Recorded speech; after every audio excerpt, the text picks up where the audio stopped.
Hey, it's Jacob. I'm not a real rock star, but I might loosely be based on the author, who's also not a rock star.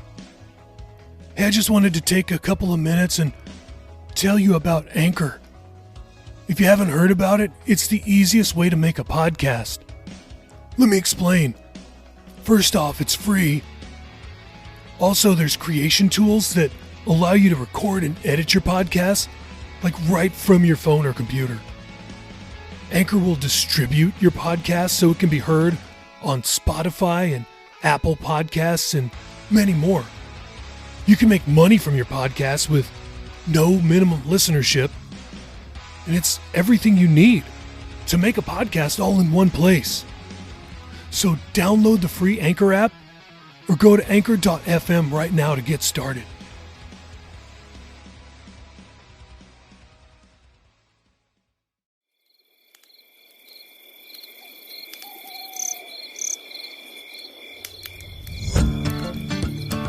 By the Fire presents A Desperate Soul by Dave Smale. Read for you by the author. Chapter 24. Tilda's Memorial. The following Saturday, Jacob entered the sanctuary of the Lynnhaven Lighthouse under the scrutinizing gaze of the church's personal cherub. He ignored the voices demanding he turn and leave.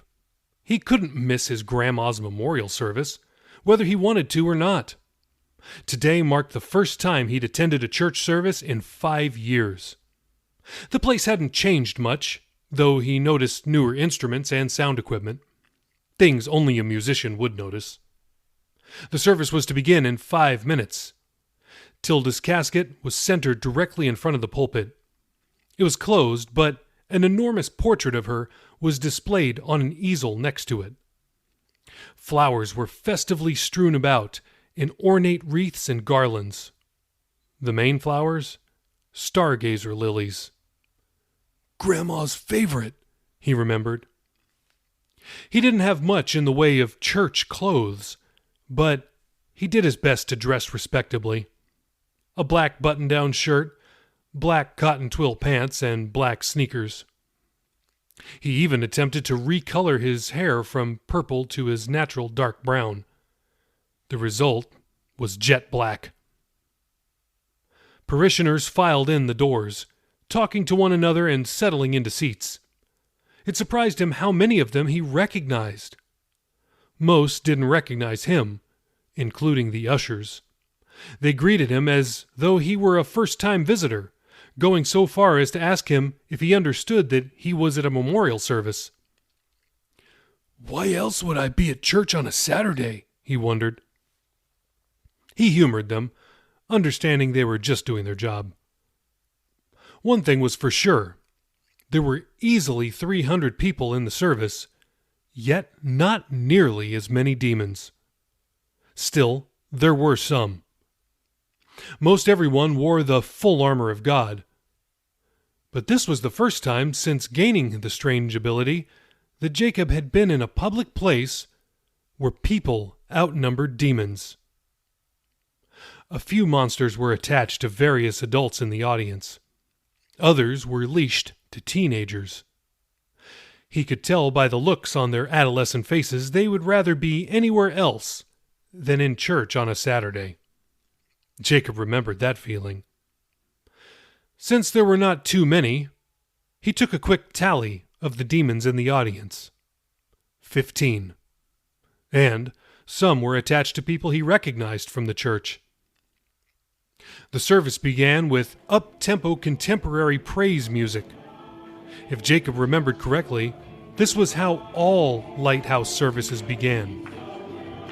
It surprised him they'd play such music at a memorial service. Wasn't it supposed to be a somber occasion? Not many people were dressed in black, as if they were not in mourning. Most clapped with the beat and seemed elated to be there. A song leader directed both the band and the audience through the verses and choruses of each song. After 3 fast-paced songs, the band slowed things down and played a ballad, The majority of the congregation raised their hands, closed their eyes, and sang passionately. Though he sat through dozens, if not hundreds, of church services, Jacob had never been so moved. To the song leader's left were three other dudes, a keyboard player, a bass guitar player, and a drummer, all of whom wore the body armor. To the leader's right was a guitar player and a group of 4 female singers. Being in the rock concert circuit for over a year, Jacob had the advantage of being able to tell when a musician or a singer was in it for themselves rather than their band. Such was the case with the church guitarist. Not surprisingly, he had 8 monsters attached to him. 3 out of the 4 singers wore armor, but the one closest to the guitarist had 8 demons attached to her. Jacob could tell by her choice of outfit and makeup she enjoyed being a spectacle. "That's kind of disrespectful, dressing like that at someone's funeral," he thought. Then he realized, wow, there's more demons on the stage than in the audience. After the singing came a time of greeting. Several dozen people filed by Jacob's seat, shaking his hands. Most asked him his name. A few recognized him, saying they were glad to see him. They were sorry for his loss, they said. Talitha came up behind him, put her hand on his shoulder, and asked if he was all right. He said he was. She thanked him again for his help a few nights ago. Pastor Billy came by to say hello before the time of the greeting was done. "You sure you don't want to say a few words?" Billy asked, motioning to the pulpit. Jacob shook his head. "I think I'd be dishonoring her to speak at her funeral. I mean, after everything I put her through, you know." "Okay. I think she would have wanted you to speak, but it's up to you." Jacob shook his head. "All right, then," Billy said. "So, I know this is probably cheating, but anyone here I should keep my eyes on?" Jacob stared at him curiously. "What?" said Billy, smiling. "It's every pastor's dream to have someone who can see into the supernatural realm. They can tell them who in their church is saved and who isn't." Jacob looked around nervously, suspecting that the pastor actually wanted a report of the spiritual status of the whole church right at that instant. "I'm kidding, Jacob," he said. "Oh, okay. But, the guitar player and the singer with too much makeup." Billy smiled. "Thanks. If you do decide you want to say a few words, no problem. Just get my attention. Wave at me or something." Pastor Billy walked up the platform and stood behind the pulpit as the audience quieted, finding their seats. "Thank you all for coming," he began. "This is the memorial service for one of the original members of the Lynnhaven Lighthouse, Miss Tilda O'Brien." Applause rang out, startling Jacob. "You may be wondering why we are singing and clapping our hands and having a good time at a funeral. Shouldn't we be wearing black and weeping and wailing? Well, the answer is no. This memorial service is a celebration of the incredible life that Miss Tilda lived. She has gone into eternity, into glory to be with Jesus, and we who remain find ourselves jealous. Of course, no doubt, there will be some tears shed here today during the service, and that's perfectly fine. But if you remember Tilda, then you remember that she always found a reason to smile. She always saw the potential in people. She always found a reason to glorify God in every situation, even the darkest ones. This service is a tribute to her optimism, her zeal for life, her passion for God, and the immeasurable impact she had on our lives." The congregation was already drowning out the pastor's words with applause.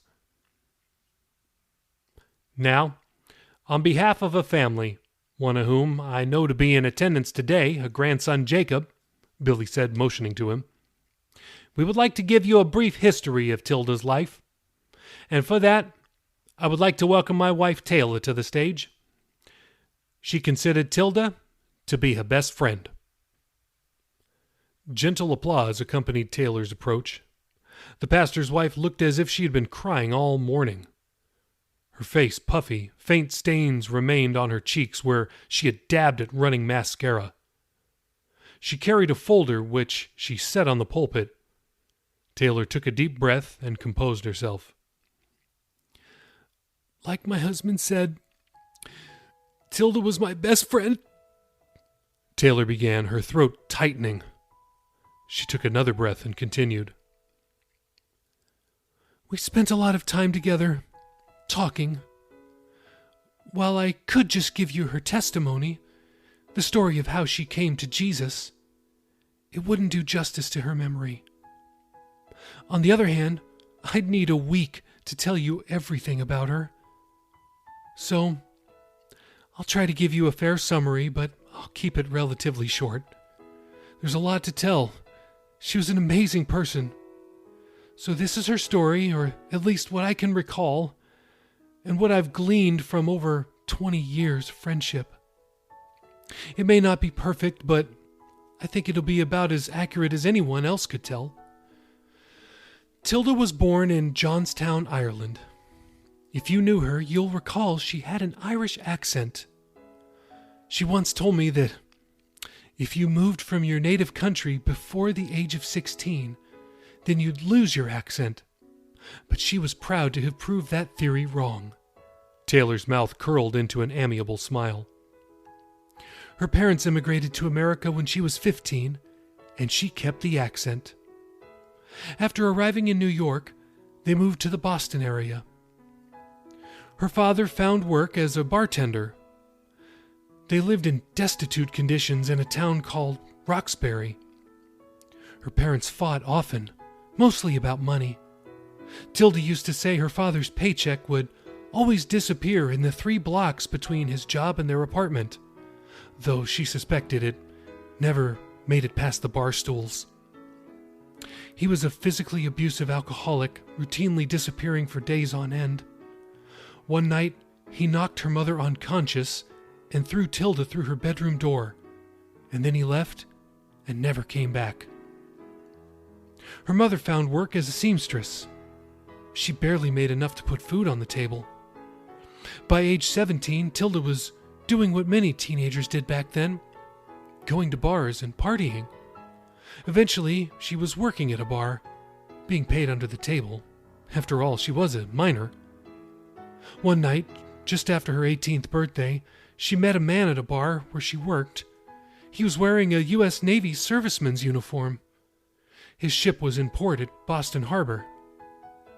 They were married shortly after.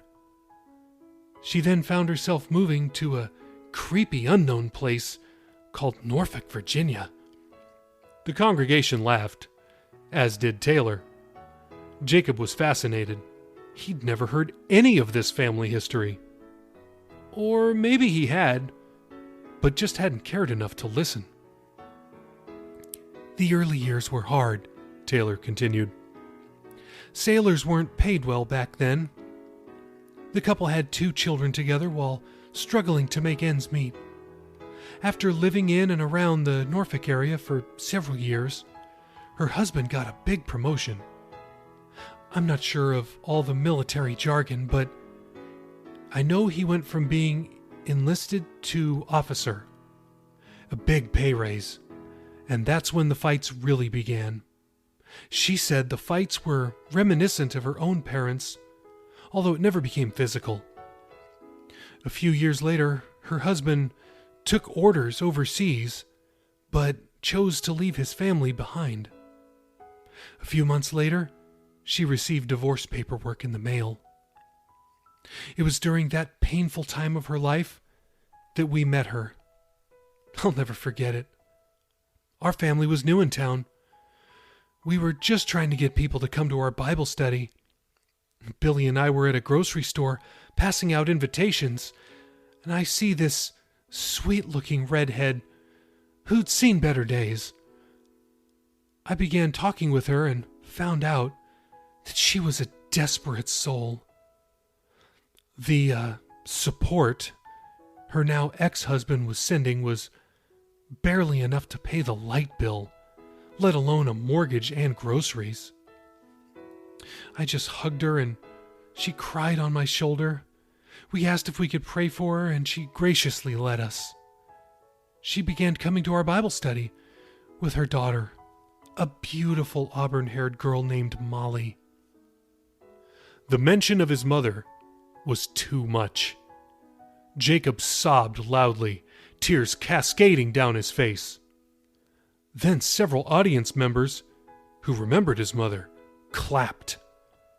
Overwhelmed, Jacob's head fell into his hands, and he wailed. Taylor waited for the applause and the sobbing to stop before continuing. Jacob blinked the tears away. Only knowing vague details of his grandmother's past, he listened intently. Tilda and Molly became regulars. Fast forward a decade or so, Tilda was doing phenomenally well in the Lord.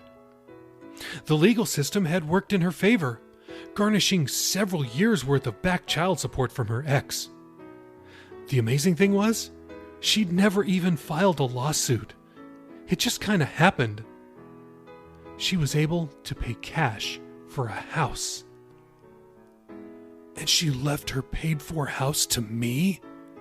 Jacob thought, his jaw slacking.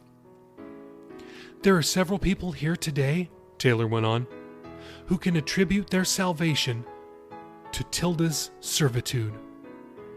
How many of you here have ever been to her house and had some of her delicious potato soup and cornbread? Dozens raised their hands, laughing and cheering. Did anyone get a recipe for that? Someone in the audience called, causing even greater laughter. Taylor continued once the laughter had subsided. Her daughter Molly had met a nice young man named Rick right here in our church. The two were soon married and had a son, Jacob. All of them were an incredible blessing to everyone who knew them. I need not speak of the incredible pain Tilda went through when her pregnant daughter and son-in-law were tragically killed in a car accident. Tilda was left to raise young Jacob all on her own. She had to go back to work because, as you all know, raising a child isn't cheap. She did her best, and, though in obvious pain, she never complained. Ever. I think it goes without saying that she'll be missed by everyone who knew her. Tilda, I miss you so much. Taylor choked with emotion, requiring several breaths before continuing. I can't wait to see you again. In the presence of the cloud of witnesses, among the angels, and our Savior Jesus. Thank you. Pastor Billy retook the pulpit as considerable amounts of sniffles and sobs came from the audience, most of which were from one person, Jacob. As my wife just made reference to, Billy began, the Bible tells us in the book of Hebrews, chapter 12, verse 1, that we are surrounded by a great cloud of witnesses. That cloud undoubtedly would include Old Testament patriarchs like Abraham, Isaac, Jacob, Moses, Joshua and Caleb, judges like Samuel and Samson and Deborah, royalty like King David and Solomon, Josiah, Queen Esther, prophets like Isaiah, Jeremiah, Ezekiel, Daniel, Elijah, and Elisha, New Testament characters such as John the Baptist, Paul the Apostle, Jesus' disciples Peter, James, John, great apologists throughout the ages like Thomas Aquinas, Justin Martyr, St. Augustine, John Wycliffe, Martin Luther, great preachers from centuries past like Charles Spurgeon and George Whitefield and John Wesley, contemporary scholars like C.S. Lewis, Mother Teresa, and Corrie ten Boom provide examples of what it means to be a Christian. 11 years ago, added to that great cloud were Rick and Molly Jordan, as well as their unborn daughter. And now, Miss Tilda O'Brien. Tilda, I'm confident I speak for us all when I say that you are an inspiration. We love you and we miss you, but we are certain that we will see you again. Not a dry eye remained. At this time, I'd like to open the floor to anyone who'd like to say a few words in Tilda's memory. A line formed. At least 100 people wanted to speak. Jacob sat completely astonished at the reach of his humble grandmother's life. Most kept their words few for time's sake.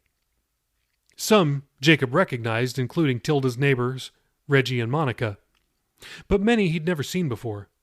Finally, the last person took the microphone to speak. He had a monster attached to him, which yelled for him to sit down and shut up. "Hi, everybody," he said, somehow ignoring the demon. "You don't know me. My name is James Keefe. I'm Tilda's son." "Uncle James?" Jacob thought. James gave a 5-minute tear-laced speech expressing his deep regret for distancing himself from his mother and sister and great remorse for never getting to meet his nephew. Eventually, his sobs overwhelmed him, and he couldn't continue. Pastor Billy embraced him, causing James's demon to become more agitated, gurgling in its weird language. James handed Billy the microphone as he wiped away his tears and returned to his seat. "Anyone else before we close the service?" Billy asked. Jacob suddenly felt compelled. He waved to Billy. The pastor nodded to him and motioned for him to come. "Jacob, you have the floor." As Jacob stepped to the microphone, he was greeted by multiple growls from demons within the audience. He couldn't understand them, although he could feel their evil. He eyed them, resolving not to be intimidated. Sucking in a breath, he began. "I really don't know what else to say. A lot of great things have already been said. Thank you all for saying them. So I'll just say that the great woman you all knew in this church was the same person behind closed doors. She was never a hypocrite. She lived everything she preached. Like Miss Taylor said, she never complained. My grandma was the greatest. I'm sad to say I didn't appreciate her. I'm sorry. I can't pretend like I can ever make it up to her, and I'll miss her. I love you, Grandma. That's all I can say." Jacob handed the microphone back to Billy. The tears streamed down his cheeks. As Jacob returned to his seat, Billy said, "And with that, I'd like to ask everyone here to please bow your heads. Close your eyes, just for a few moments, out of respect to your neighbors and respect to God." Billy's words were dwarfed by the noise of rattling chains.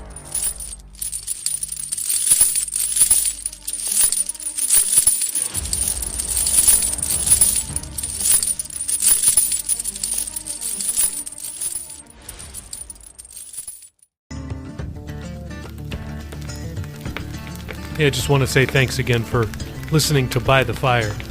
Hey, if you're listening on Apple Podcasts, would you do me a favor and leave me a review? Please be honest. Don't give me 5 stars if I don't deserve it. If you're not listening on Apple, would you head over to podchaser.com, search for By the Fire with Dave, you'll find me, and leave me a review there. I'd really appreciate it. You can follow us on social media, Instagram and Facebook at By the Fire with Dave, Parler at author Dave Smale, MeWe, search for By the Fire with Dave. Twitter? Yeah, I don't do Twitter. Is that on purpose? Yep. Or you can send me an email, info@davesmale.com. Also, did you know you could support this podcast? If you go to anchor.fm/bythefirewithdave/support, you can make a generous donation. And don't worry, as I've said before, any donation you make to this show I am not going to keep one dime of it, and you can read all about that in the show notes. Thank you so much again for listening to By the Fire. God bless. This is a work of fiction. Names, characters, businesses, places, events, and incidents are either the products of the author's imagination or used in a fictitious manner. Any resemblance to actual persons, living or dead, or actual events is purely coincidental.